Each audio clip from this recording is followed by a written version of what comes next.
A series of ICE raids set to unfold around the nation tomorrow will target about 2,000 people for deportation. Now, most of them are believed to have been people who have recently entered the U.S., but that's not easing fears among those who've lived in the U.S. for a long time without legal status. Sarah Snyder reports. This undocumented father says he's never felt this much stress and fear in his 15 years living and working in the United States. What did you think when you heard that the raids would be happening again? It's very stressful. It's like you have a disease that's killing you, like cancer, something that makes you feel desperation, he says. Please, open the door. Fear and desperation are exploding in immigrant communities across the country after the Trump administration announced raids by immigration and customs enforcement agents set to begin this weekend. Psychologically, you live in fear. You live thinking that any day, any moment, you will get a knock on the door. He lays out his documents to show he pays his taxes. He's worked hard as a repairman to achieve the American dream. Do you think the president has achieved his goal of making people who are here undocumented want to leave?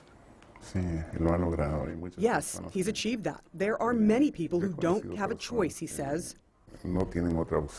But he knows the life he built with his wife together in California could be wiped away with a knock on the door from an ICE agent.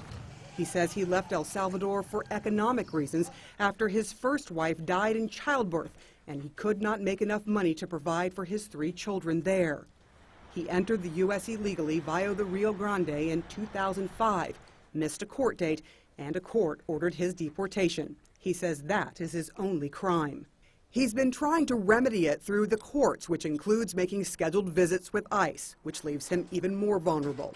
At his church, I'm putting myself, my church, at risk.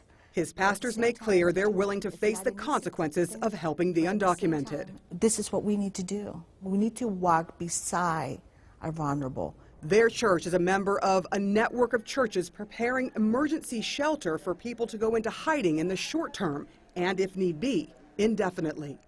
We have a higher law, the law of love, compassion, and the law of God. Some undocumented immigrants say they feel like they're preparing for a hurricane. They're stocking up on supplies, afraid to leave their homes.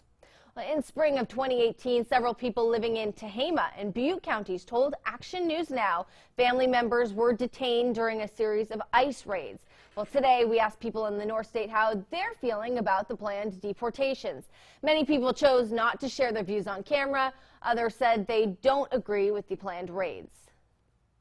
I think it's terrible. I think it's like turning America into a police state where everybody has to have their papers on them at all times and you can be stopped and searched for no reason. I think it's a way of creating a terrorist society. I just want to welcome everybody, but I know a lot of people, like my family, have mixed feelings about things being done in a proper way, or like if we have rules set up, it should be done through those rules. At this time, we have not received any reports of raids happening in the North State.